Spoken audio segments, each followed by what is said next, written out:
الحمد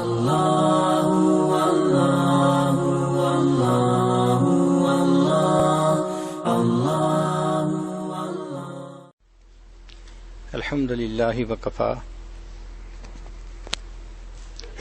وسلام علی عبادہ الذین اصطفی اما بعد۔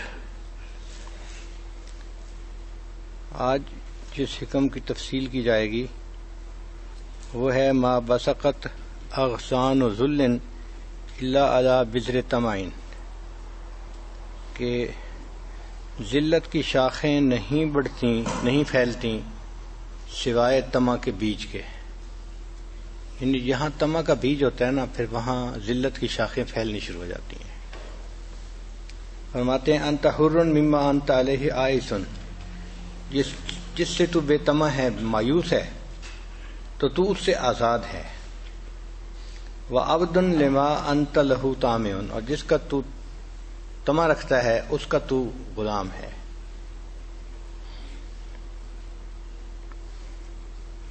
اصطلاحاً طمع کو کہتے ہیں نزوع النفس الی شیء شہوۃ لہ، شہوت کی وجہ سے، اشتہا کی وجہ سے کسی چیز کی طرف انسان کی طبیعت کھنچ جائے، اس کو طمع کہتے ہیں۔ اور انسان کے اندر عام طور پر مال کی طمع بہت ہوتی ہے، مرد ہو یا عورت ہو، ان کا دل چاہتا ہے کہ ان کے پاس مال ان کی امیدوں سے بھی زیادہ ہو۔ طمع اگر اچھی چیز کی ہو تو اچھی ہوتی ہے، اگر بری چیز کی ہو تو بری ہوتی ہے۔ فرمایا والذی اطمع ان یغفر لی خطیئتی یوم الدین، اور اس طمع کی کوئی حد نہیں ہوتی۔ حدیث پاک میں نبی علیہ السلام نے فرمایا اگر کسی بندے کو ایک وادی مال کی بھری ہوئی مل جائے، سونے کی چیزوں کی بنی ہوئی مل جائے، پورا جنگل ہو، تو اس کا دل کرے گا کہ ایک ایسی وادی مجھے اور مل جاتی۔ چنانچہ جو یہ امیر لوگ ہیں یہ بتاتے ہیں کہ شروع میں جب ہم نے کام شروع کیا تو دل میں طمع تھی کہ 1,00,000 روپیہ ہمارے ہاتھ اکاؤنٹ میں ہونا چاہیے، پھر جب ہو گیا تو پھر طمع تھی 1 کروڑ ہو جائے، پھر 1 کروڑ سے یہ کروڑوں چلتے گئے، حتیٰ کہ اتنا پیسہ کہ سمجھ نہیں لگتی، مگر پھر بھی ہوا سے پیسے کی۔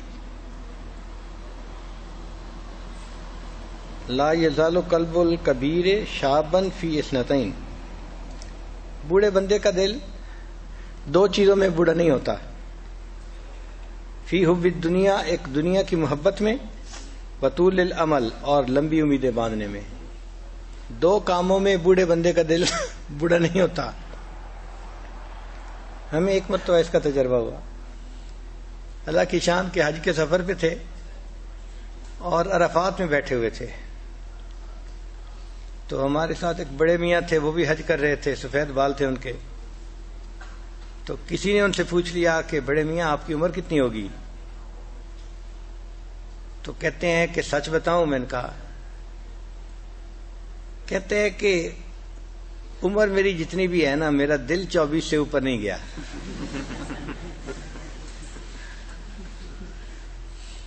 مجھے سن کے حیرت ہوئی، تو میں نے ان سے پوچھا بڑے میاں آپ کیا بات کر رہے ہیں؟ کہنے لگا پیر صاحب بالکل سچ بول رہا ہوں کہ دل کی تمنائیں وہی ہیں جو ایک 24 سال کے نوجوان کی ہوتی ہیں، اگرچہ میری عمر اس وقت 70-80 کے قریب ہو چکی، تو میرا دل 24 سے اوپر نہیں گیا۔ تو کچھ لوگ ہوتے ہیں کہ جن کے دل 20-24 سے اوپر نہیں جاتے، وہ وہیں رہتے ہیں ساری عمر۔ حدیث مبارکہ ہے منہومان لا یشبعان، 2 حریص ایسے ہیں کہ جن کا پیٹ نہیں بھرتا۔ منہوم فی علم لا یشبع، ایک وہ حریص جس کو علم کی حرص ہو، اس کا بھی دل نہیں بھرتا۔ ومنہوم فی دنیا لا یشبع، اور ایک دنیا کا حریص، اس کا بھی پیٹ نہیں بھرتا۔ تو علم کے حریص کا بھی دل نہیں بھرتا اور دنیا کے حریص کا بھی دل نہیں بھرتا۔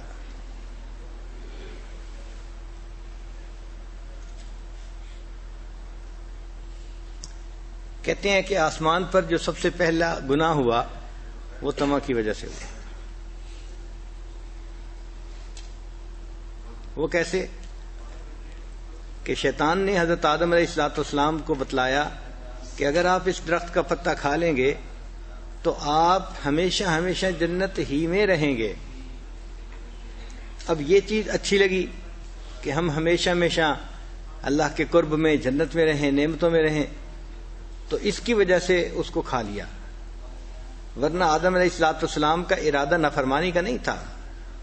اللہ تعالیٰ خود گواہی دیتے ہیں وَلَمْ نَجِدْ لَهُ عَزْمًا، ہم نے ان کے اندر نافرمانی کا ارادہ نہیں پایا. تو بھول ہو گئی، بات ذہن میں نہیں رہی کہ اللہ تعالیٰ نے تو اس سے منع کیا ہے. مگر جو بنیاد بنی وہ طمعی تھی کہ دل چاہتا تھا کہ جنت میں ہمیشہ رہیں. تو آسمانوں پہ سب سے پہلی نافرمانی طمع کی وجہ سے ہوئی، اور زمین پر سب سے پہلی نافرمانی حسد کی وجہ سے ہوئی. وہ کیسے؟ کہ شروع کا دستور یہ تھا کہ جوڑا جوڑا پیدا ہوتے تھے، یعنی بیٹا بیٹی اکٹھے پیدا ہوتے تھے، کپل جیسے ہوتے ہیں بچے، جو بچے ہوتے ہیں جڑواں بچے.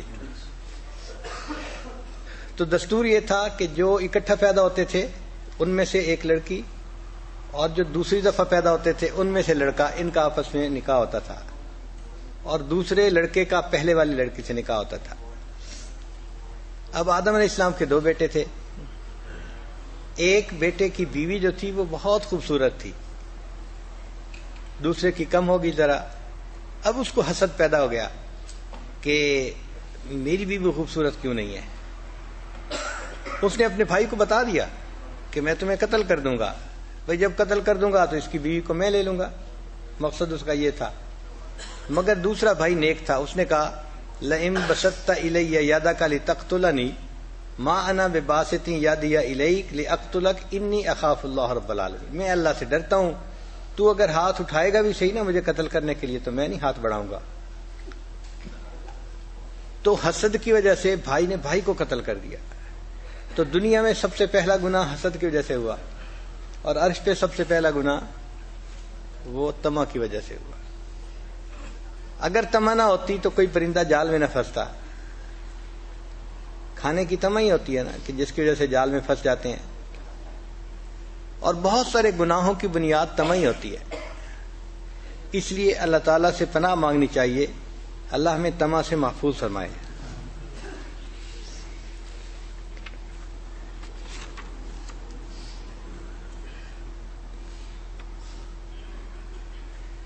قال رسول اللہ صلی اللہ علیہ وسلم تعوذوا باللہ من طمع، کہ تم طمع کے معاملے میں اللہ کی پناہ مانگو، اللہ اس سے حفاظت فرمائے، پناہ میں رکھے.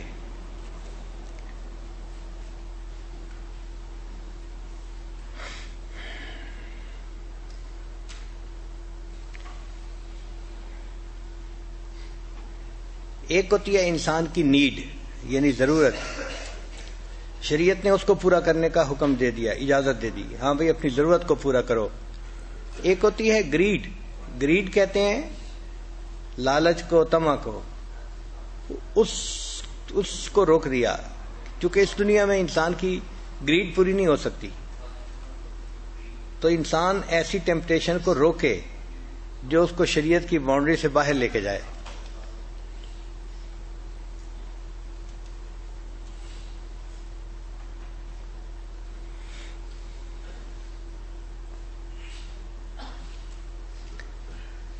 حضرت مفتی تقی عثمانی دامت برکاتہم نے ایک کتاب میں لکھا ہے واقعہ.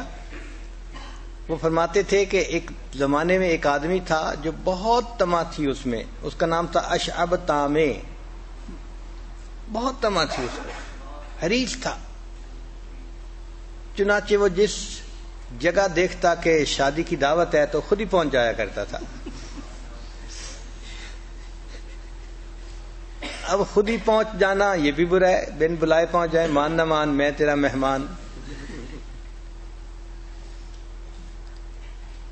مگر یہ وہاں جا کے تو پھر جب بیٹھتا تو پھر کھاتا بھی خوب تھا. اور اس کی کھانے کو دیکھ کے پھر لوگ جو ہیں وہ بدظن ہو جاتے تھے اس سے کہ چلو بھائی آ ہی گیا ہے کہیں تو جیسے ایک عام آدمی کھاتا ہے اتنا ہی کھائے، لیکن اتنا زیادہ کھانا. خوب کھاتا تھا.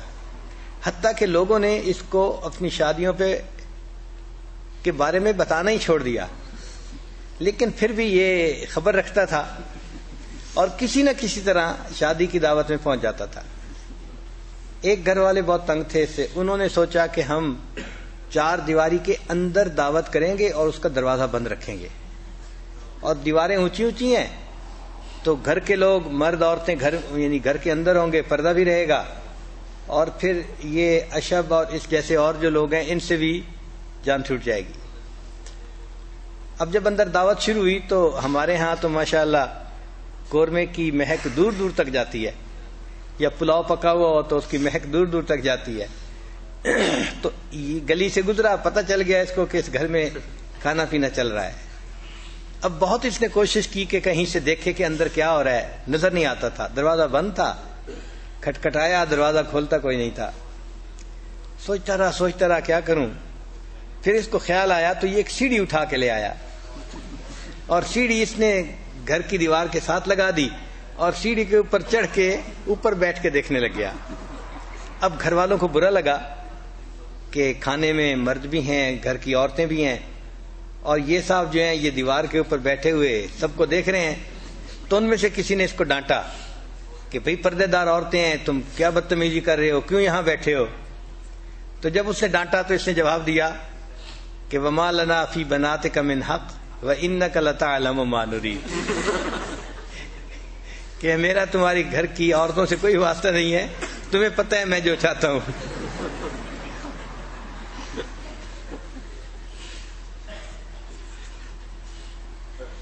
چنانچہ جب کبھی یہ بازار سے گزرا کرتا تھا تو مٹھائی کی دکان کے قریب سے گزرتے ہوئے ان کو دیکھتا اور کہتا لڈو بڑے بڑے بناؤ، لڈو بڑے بڑے بناؤ۔ تو وہ اس سے کہتے کہ بھئی تمہارا کیا واسطہ، چھوٹے بنائیں یا بڑے بنائیں؟ کہنے لگا نہیں بڑے بڑے بناؤ۔ وہ کہتے کیوں؟ کہتے ہو سکتا ہے کوئی لے کے مجھے ہدیہ ہی کر دے۔ تو بھئی اگر کوئی لے کے مجھے ہدیہ کرے گا تو پھر بڑا لڈو میرے ہاتھ آئے گا نا۔ تو یہ ایسا تامے تھا۔ چنانچہ ایک مرتبہ لڑکے گلی میں کھڑے تھے، کھیل رہے تھے، تو اس نے ان کو بلایا اور کہا کہ تمہیں پتہ ہے کہ سالم بن عبداللہ چیزیں تقسیم کر رہے ہیں۔ سالم بن عبداللہ بہت نیک شخصیت تھے اپنے وقت کی، اور اللہ کے راستے میں خوب خرچ کرتے تھے، غریبوں میں بچوں میں خوب تقسیم کرتے تھے چیزیں مال۔ تو اس نے جب سالم بن عبداللہ کا نام لیا تو بچوں نے ان کے گھر کی طرف بھاگنا شروع کر دیا، کوئی ہم بھی جاتے ہیں اگر چیزیں وہاں تقسیم ہو رہی ہیں۔ اچھا بچے بھی بھاگتے رہے، یہ بھی ساتھ ساتھ بھاگتا رہا ان کے۔ جب وہاں ان کے دروازے پر پہنچے تو وہاں کوئی چیز تقسیم نہیں ہو رہی تھی۔ تو بچوں نے کہا کہ اشب تم نے جھوٹ بولا۔ کہنے لگے ہاں میں نے تمہیں ٹالنے کے لیے کہہ دیا تھا کہ سالم بن عبداللہ چیزیں تقسیم کر رہے ہیں۔ انہوں نے کہا اچھا ہمیں ٹالنے کے لیے کہہ دیا تھا، آپ ہمارے ساتھ بھاگ کے کیوں آئے؟ کہنے لگے مجھے خیال آیا ہو سکتا ہے تقسیم کر رہے ہوں۔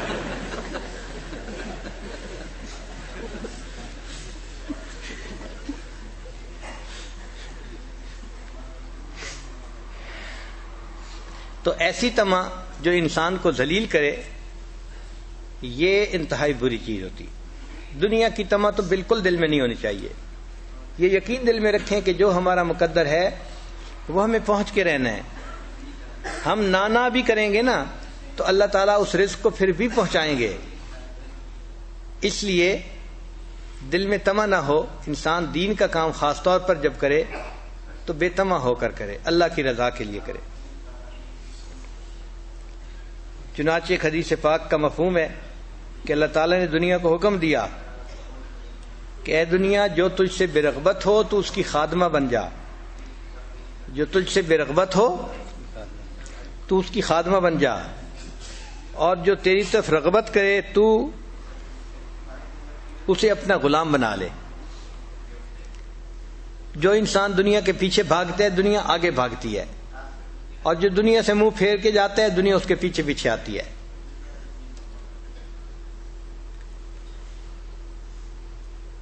حضرت مولانا محمد قاسم نانوتوی رحمۃ اللہ علیہ ایک مرتبہ مسجد میں تھے تو ایک شخص آیا اور اس نے آ کے حضرت کو کوئی پیسے دیے، ہدیہ دیا۔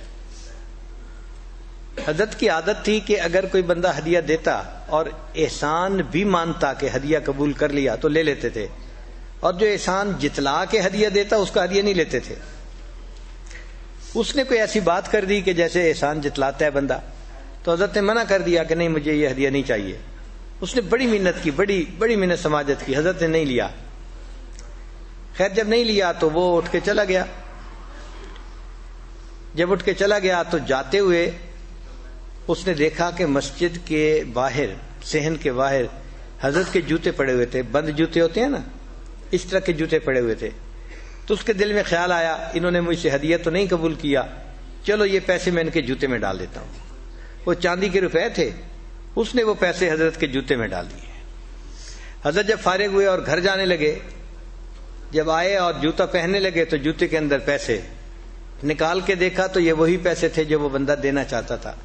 تو حضرت نے فرمایا کہ دیکھو، جو بندہ دنیا سے رخ پھیرتا ہے دنیا خود بخود اس کے قدموں میں، اس کے جوتوں میں آتی ہے۔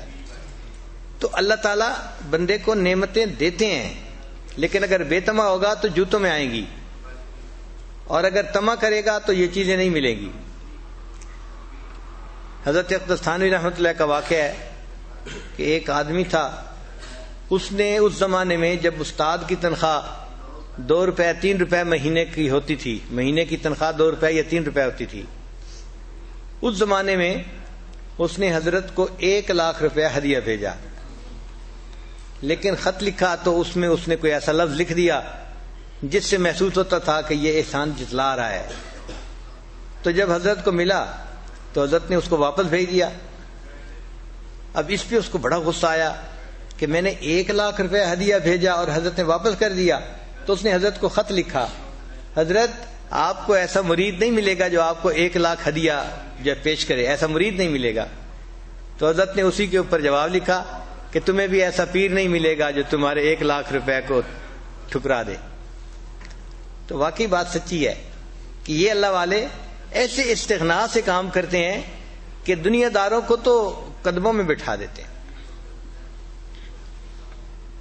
تو جس بندے کے دل میں دنیا کی محبت ہوگی دنیا اس کے ہاتھ نہیں آئے گی، اور جو دنیا سے بے تما ہوگا اللہ اس کے قدموں میں دنیا کو لا دیں گے۔ حدیث مبارکہ ہے اللہ تعالیٰ کی ذمہ داری سے جو شخص اس سال میں حج کرے کہ اس کا آخری مقصد دنیا بنی ہوئی ہو، یعنی ایک بندے نے حج کیا مگر حج کا مقصد دنیا تھا، تو وہ شخص اللہ تعالیٰ کی ذمہ داری سے خارج ہو جاتا ہے۔ اللہ اکبر کبیرہ۔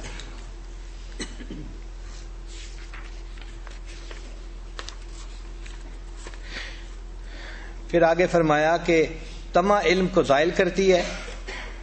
چنانچہ کعب رضی اللہ عنہ نے حضرت عبداللہ ابن سلام سے پوچھا کہ جب ایک شخص عالم بن جاتا ہے تو پھر اس کا علم زائل کیسے ہوتا ہے؟ تو انہوں نے فرمایا کہ حرص کی وجہ سے اس کا علم ضائع ہو جاتا ہے۔ وطلب الحوائج الی الناس، اور انسانوں کے سامنے اپنی حاجات کو پیش کرنا، اس سے انسان کا علم ضائع ہو جاتا ہے۔ جس شخص کے دل میں دنیا کی طمع ہو یہ اس کے برے حال کی پہچان ہے کہ یہ شخص برے حال میں ہے۔ وہب منبہ رحمۃ اللہ علیہ فرمایا کرتے تھے کہ الکفر اربعۃ ارکان، کہ کفر کے 4 رکن ہیں۔ ایک غضب، واقعی غصے میں انسان کفریہ کلمے زیادہ بول جاتا ہے۔ دوسرا ہے شہوت، شہوت کی وجہ سے انسان کفر کا ارتکاب کر جاتا ہے۔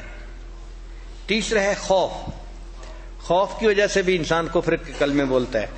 اور چوتھا ہے طمع، طمع کی وجہ سے کفر کا کلمہ بولتا ہے۔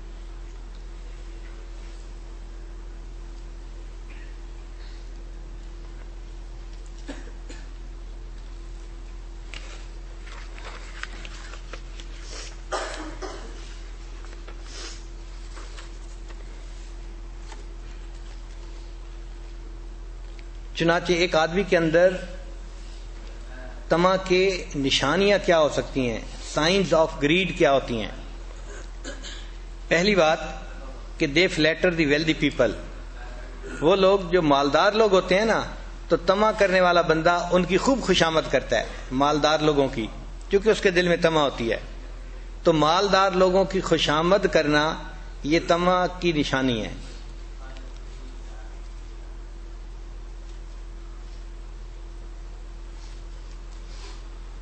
ہمارے علاقائی زبان میں کہتے ہیں کہ وہ مالداروں کا چمچہ بنا ہوا ہوتا ہے.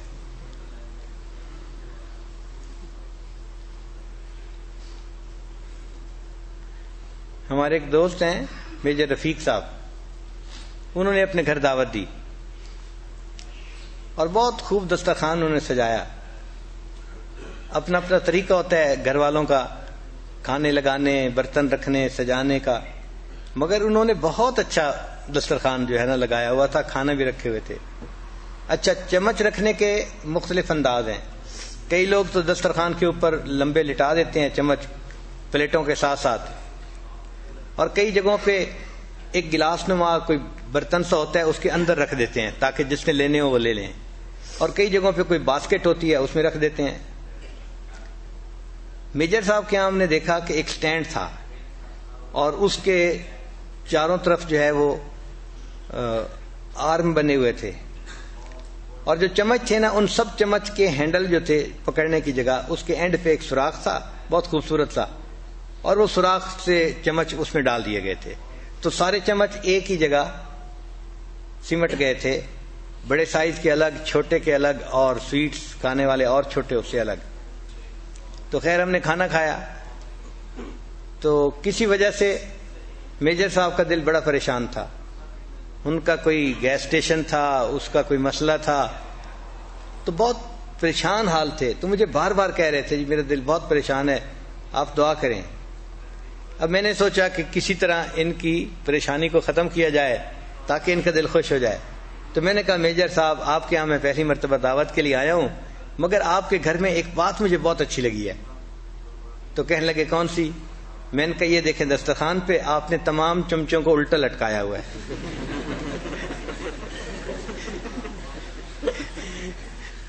تو اس پہ وہ بہت خوش ہنس کہہ لگایا انہوں نے، اور ان کی جو طبیعت تھی وہ پھر ٹھیک ہو گئی الحمدللہ ثم الحمدللہ. تو 5 signs of greed. پہلا they flatter the wealthy people. دوسرا they focus constantly on what they do not have. ان کے پاس جو چیز نہیں ہوتی نا ہر وقت ان کی سوچ یہی ہوتی ہے ہمارے پاس یہ نہیں ہے. یہ نہیں دیکھتے کہ اللہ نے کتنا کچھ دیا ہے، یہ دیکھتے ہیں کیا نہیں ملا، اس پر ان کی نظر رہتی ہے. پھر تیسری علامت کہ when they want something they want it very fast.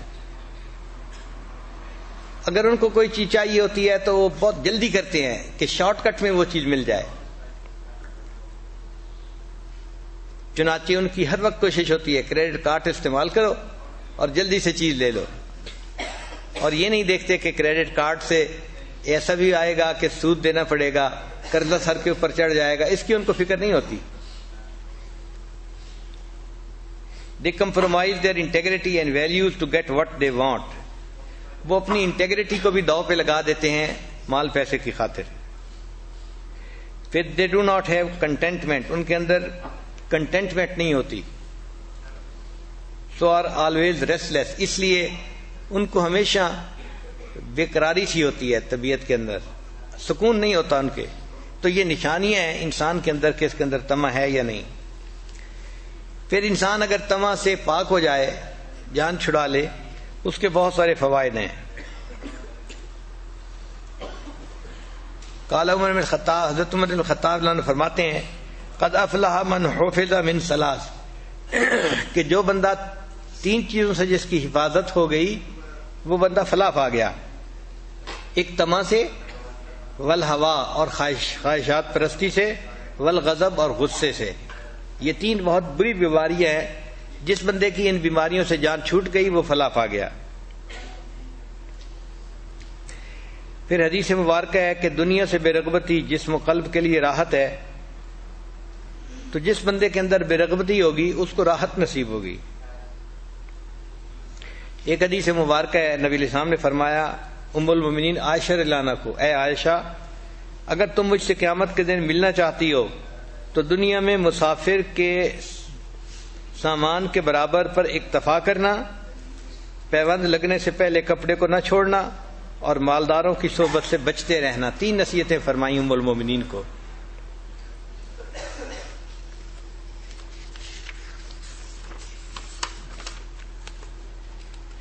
ایک حدیث پاک میں نبی علیہ السلام نے فرمایا کہ تم میں سے قیامت کے دن میرے سب سے قریب وہ شخص ہوگا جو دنیا سے اس طرح نکل آئے جس طرح میں چھوڑ کر جا رہا ہوں.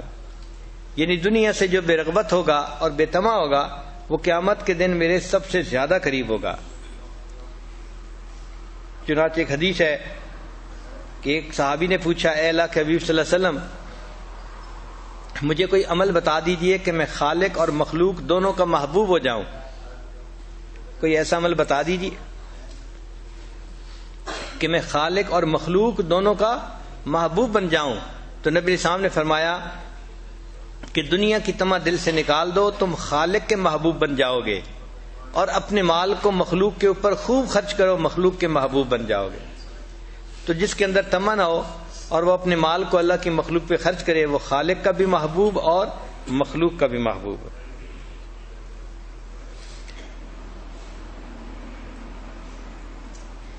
ہمارے اکابرین نے دنیا سے ہمیشہ کنارہ کشی کی. کنارہ کشی سے کیا مراد ہے کہ دنیا کی ہوس کو دل میں نہیں آنے دیا. اس کا یہ مطلب نہیں تھا کہ وہ کھاتے نہیں تھے، پیتے نہیں تھے، گھر نہیں بناتے تھے. نہیں، ضرورتوں کو پورا کرتے تھے مگر ان کے اندر ہوس نہیں ہوتی تھی. سیدنا صدیق اکبر نے وصیت فرمائی سلمان فارسی اللہ عنہ کو کہ اگر دنیا کی فتوحات ہونے لگے تو دنیا سے بقدر ضرورت لینا. اور پھر فرمایا کہ جو شخص فجر کی نماز پڑھ لیتا ہے وہ اللہ تعالیٰ کی ذمہ داری میں آ جاتا ہے. یعنی جو فجر کی نماز باجماعت پڑھتا ہے اس کے سارے دن کے کاموں کے ذمہ دار اللہ تعالیٰ بن جاتے ہیں، اللہ اس کی مدد فرماتے ہیں.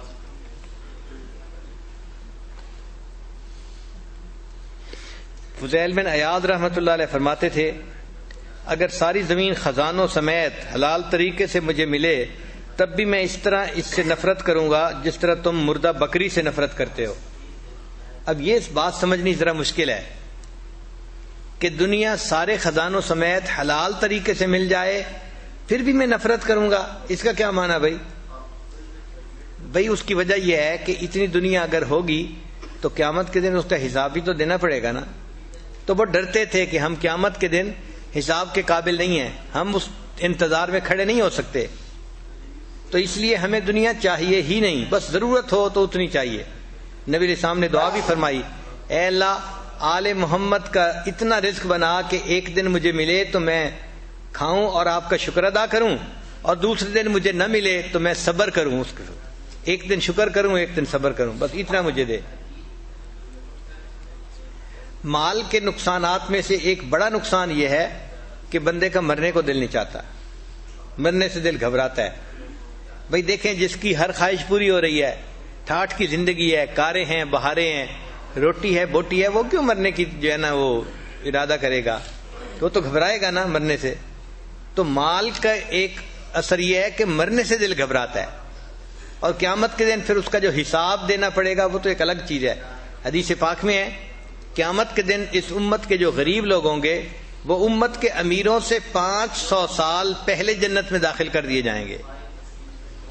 اب آخرت کا ایک دن دنیا کے 50,000 سال کے برابر ہے. اب بتائیں کہ جب دنیا کے 50,000 سال وہاں کا ایک دن بنتا ہے اور وہاں کے 500 سال پہلے غریب لوگ جنت میں پہلے داخل کر دیے جائیں گے تو پھر امیر کتنا دیر سے جنت میں جائیں گے. اس لیے ہمارے اکابرین دنیا کی فراوانی سے ڈرتے رہتے تھے کہ ایسا نہ ہو کہ جنت میں جانے میں دیر لگے یا اس کا حساب کتاب دینے کے لیے اللہ کے سامنے کھڑا ہونا پڑے. تو جائز طریقے سے اگر ملتی تو بھی اس کی طمع نہیں کرتے تھے.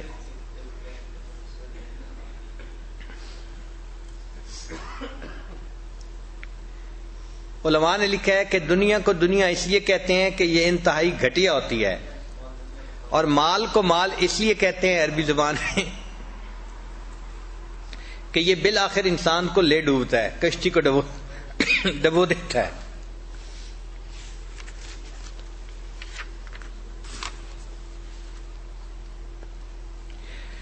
حضرت علی عنہ نے سلمان فارسی عنہ سے فرمایا کہ دنیا سانپ کی مانند ہے، انتہائی نرم اور خوبصورت ہے مگر انسان کو ڈس لیتی ہے.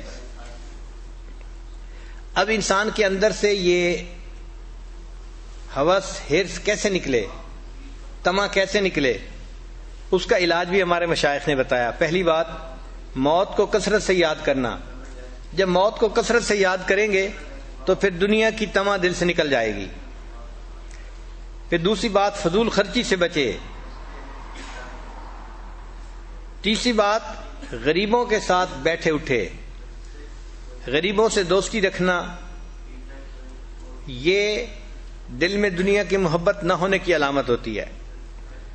پھر زاہدین کی مجلس میں بیٹھے.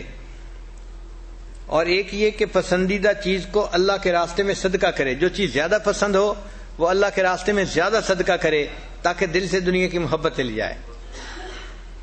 جو بندہ باقاعدگی سے زکوٰۃ دیتا ہے یہ اس بات کی دلیل ہے کہ اس کے دل میں دنیا کی طمع نہیں ہے. دنیا کی طمع کی نشانی یہ ہے کہ زکوٰۃ دینا اس کو مصیبت نظر آتی ہے، مشکل ہوتی ہے.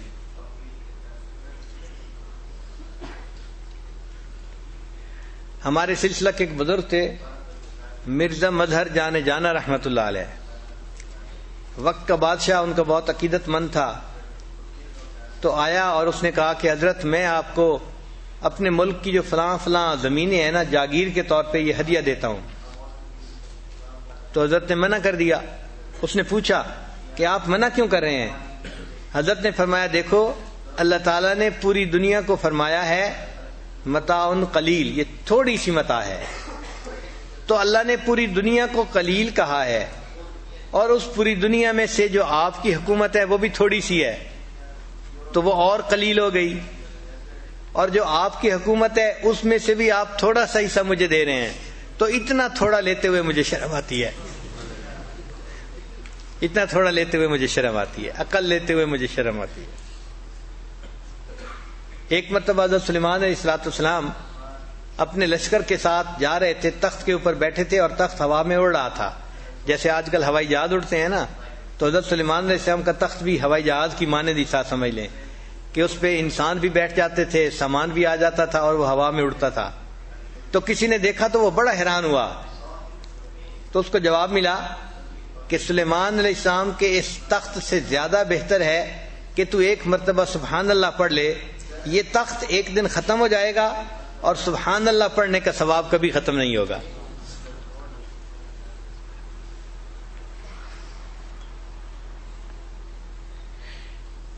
حضرت عمر لانو کا زمانہ خلافت ہے تو چند صحابہ نے آپس میں مشورہ کیا کہ حضرت عمر رضی اللہ تعالیٰ عنہ بیت المال سے بہت تھوڑا سا وظیفہ لیتے ہیں، بہت تھوڑا سا، اور وہ تو بہت ہی تھوڑا ہے. اس لیے ان کو مشورہ دینا چاہیے کہ کچھ زیادہ بیت المال سے لے لیں وظیفہ. تو مشورہ تو سب نے طے کر دیا لیکن حضرت عمر لانو سے ڈرتے تھے. اب بھائی ان کو کون بتائے؟ تو سب کہنے لگے جی ہم تو نہیں بتا سکتے، ان کے سامنے ہم نہیں بات کر سکتے. تو طے یہ ہوا کہ ام المومنین حفصہ رضی اللہ تعالی عنہا وہ حضرت عمر لانو کی بیٹی ہیں اور ام المومنین بھی ہیں اور حضرت عمر لانو ان کی بات کا ریگارڈ کرتے ہیں. تو ہم ان کے پاس جا کے ان سے کہتے ہیں کہ وہ حضرت عمر لانو کو یہ مشورہ دیں کہ لوگ آپس میں مشورہ کر رہے ہیں آپ بیت المال سے زیادہ وظیفہ لے لیا کریں. چنانچہ ام المومنین حفصہ رضی اللہ تعالیٰ عنہ گھر آئیں اور انہوں نے کہا اپنے والد گرامی سے کہ آپ بیت المال سے بہت کم وظیفہ لیتے ہیں، آپ زیادہ لے لیا کریں. ہم جیسا کوئی ہو اس کو کہہ دیا جائے کہ تمہاری تنخواہ بڑھ گئی، وہ کہے گا آج کا دن میری زندگی کا سب سے زیادہ خوش قسمت دن ہے کہ آج میری تنخواہ بڑھ گئی. اور ہمارے اکابرین کا یہ حال تھا کہ ان کو اگر کوئی کہتا تھا کہ آپ زیادہ وظیفہ لے لیں تو وہ غصے ہوتے تھے. تو انہوں نے حفصہ رضی اللہ عنہ سے پوچھا کہ یہ کون لوگ تھے جنہوں نے یہ مشورہ کیا؟ ان کا میں نام نہیں بتاؤں گی. حضرت عمر نے فرمایا اگر تو نام بتا دیتی میں ان کی اتنی سزا دیتا کہ ان کے جسم پہ نشان پڑ جاتے. وہ کون ہوتے ہیں مجھے یہ مشورے دینے والے کہ میں بیت المال سے زیادہ وظیفہ لے لیا کروں؟ پھر عمر لانو نے فرمایا کہ حفصہ تم نے نبی علیہ السلام کے گھر میں زندگی گزاری ہے، ذرا بتاؤ نبی علیہ السلام کا بستر کیسا تھا؟ اس نے کہا کہ بس ایک کمبل تھا اور سردیوں میں ہم اس کو آدھا نیچے بچھا لیتے تھے آدھا اوپر بچھا لیتے تھے اور گرمی آتی تھی تو اس کو دورا کر کے نیچے بچھا لیتے تھے، گزارا ہو جاتا تھا. پھر فرمایا کہ بتاؤ نبی علیہ السلام کا کھانا پینا کیسے تھا، لباس کیسا تھا؟ ان کا جی کے گیرو رنگ کے کپڑے تھے اور جب کوئی باہر سے وفد آتا تھا تو نبی علیہ السلام وہ کپڑے اس دن پہنا کرتے تھے خاص، یعنی یوں سمجھیں کہ ان کے آنے کی خوشی میں وہ اسپیشل لباس تھا جو نبی علیہ السلام زیب تن فرمایا کرتے تھے۔ پھر پوچھا اچھا بتاؤ نبی علیہ السلام کا کھانا کیسا تھا؟ ان کہا کہ ان کا کھانا خشک روٹی تھی۔ فرمایا اور بتاؤ؟ کہنے لگی کہ ایک دفعہ گھی کا ڈبہ تھا تو اس میں گھی ختم ہو گیا تھا، تو جو آخر پہ کچھ تھوڑا سا رہ جاتا ہے نا اس کو گھی کے ڈبہ کی تلچھٹ کہتے ہیں۔ کہنے لگے میں نے روٹی پکائی اور اس کے اوپر وہ جو بچا ہوا تھا تھوڑا سا تلچھٹ وہ اوپر لگا دی، یعنی پراٹھا بنا دیا۔ تو وہ فرماتی ہیں کہ نبی علیہ السلام خود بھی خوش ہو کے کھا رہے تھے اور دوسروں کو بھی وہ خوشی خوشی کھلا رہے تھے۔ تو یہاں سے ہمارے بعض یار لوگ جو ہیں وہ استنباط کرتے ہیں کہ پراٹھا کھانا سنت ہے، مگر یہ بھول جاتے ہیں کہ اوروں کو بھی کھلانا سنت ہے، وہ یاد نہیں آتا۔ تو بہرحال نبی علیہ السلام کا رہنا سہنا اتنا عام سادہ سا تھا کہ آپ صلی اللہ علیہ وسلم کے کپڑوں کے اوپر پیون لگے ہوتے تھے اور سادہ روٹی ہوتی تھی اور بستر بھی سادہ ہوتا تھا اور گھر بھی سادہ ہوتا تھا، اور صحابہ کرام کے تو گھر بھی کچے ہوتے تھے، بہت سادہ زندگی گزار کے چلے گئے۔ حضرت علی رضی اللہ تعالیٰ عنہ ایک مرتبہ ساری رات مسجد کے محراب میں یہ فرماتے رہے،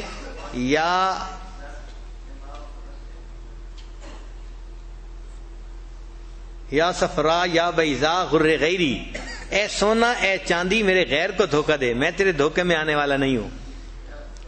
تو ہمارے اکابرین دنیا کی ضرورتوں کو کم سے کم کرتے تھے اور آخرت ہی پر نظر رکھتے تھے، اس لیے اللہ کے مقرب اور اللہ کے مقبول بندوں میں ان کو شامل کر لیا گیا تھا۔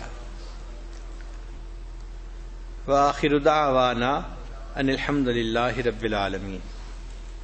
سب حضرات تھوڑی دیر کے لیے مراقبے ہو جائیے، آنکھوں کو بند کر لیجئے، سر کو جھکا لیجئے، دنیا اور جو کچھ دنیا میں ہے اس سے ہٹ کٹ کے اللہ کی یاد میں ڈوب جائیے۔ انسان جب اپنے اندر جھانکتا ہے اسے اپنی اصل تصویر نظر آتی ہے۔ اپنے من کے دریچے کو کھولیے، اپنی اصل تصویر کو دیکھیے۔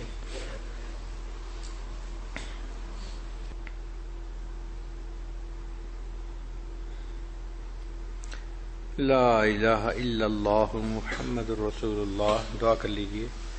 سبحان ربی العلی الوہاب، اللہم صلی علی سیدنا محمد وعلی آل سیدنا محمد وبارک وسلم۔ اے رب کریم، ہم آپ کے عاجز مسکین بندے ہیں، ہمارے گناہوں کو معاف فرما، خطاؤں سے درگزر فرما، عیبوں کی پردہ پوشی فرما۔ اے اللہ رمضان کے اس مہینے میں ہماری بخشش فرما۔ اللہ یہ رمضان کا آخری عشرہ اتقم من النار کا عشرہ ہے، اے اللہ ہمیں جہنم کی آگ سے بچا لیجئے۔ اللہم انا نسألک الجنہ ونعوذ بک من النار۔ اے اللہ ہم آپ سے جنت کی طلب کرتے ہیں، سوال کرتے ہیں، اور اے اللہ جہنم سے پناہ مانگتے ہیں۔ اللہ ہمیں جہنم سے پناہ عطا فرما دیجیے۔ اے رب کریم، آپ کے بندے دور قریب سے چل کر یہاں آئے ہیں اور آپ کے در کی چوکھٹ پکڑ کے بیٹھے ہیں۔ اے اللہ بخشش کے طلبگار ہیں، آپ رحمت کی ایک نظر فرما دیجئے۔ اللہ ہم سب کے گناہوں کو معاف کر دیجئے۔ اے اللہ قیامت کے دن بھی ایسا ہوگا کہ نیکوں کی وجہ سے بروں کی بخشش ہو جائے گی۔ بدارا بنیکاں ببخشد کریم۔ اے اللہ تیرے نیک بندے بھی یہاں آئے ہیں، اے اللہ ہم عاجز گناہگاروں کو ان نیکوں کے صدقے معاف فرما دے۔ اے اللہ آپ تو اتنے مہربان ہیں کہ اصحاب کہف کے کتے سے بھی جنت کا وعدہ فرما دیا۔ اے اللہ ہمارے حال پر رحمت کی نظر فرما دیجئے اور ہمارے لیے بھی جنت کے فیصلے فرما دیجئے۔ اے اللہ ہم آپ کی ہر نعمت کے محتاج ہیں، اے اللہ ہم پر رحمت کی نظر فرما، ہماری ان دعاؤں کو اپنی رحمت سے قبول فرما۔ اے اللہ ہمیں اخلاق حمیدہ عطا فرما۔ اے اللہ نبی علیہ السلام کی ایک ایک سنت پر محبت کے ساتھ عمل کرنے کی توفیق عطا فرما۔ اے اللہ گھروں کی زندگیوں کو اچھا فرما، گھروں میں سکون کی زندگی نصیب فرما۔ اے اللہ پریشانیوں کو دور فرما۔ رب کریم رحمتوں کا معاملہ فرما، جو مانگا وہ بھی عطا فرما، جو مانگنا چاہیے تھا نہیں مانگ سکے اللہ ہمیں وہ بھی عطا فرما۔ اے اللہ آپ نے اپنی رحمت سے ہمیں ایک اور رمضان عطا فرما دیا۔ اے اللہ اس رمضان کو ہماری بخشش کا ذریعہ بنا دیجئے، ہمارے لیے اللہ نجات کا ذریعہ بنا دیجئے۔ رب کریم ہماری ان دعاؤں کو اپنی رحمت سے قبول فرما۔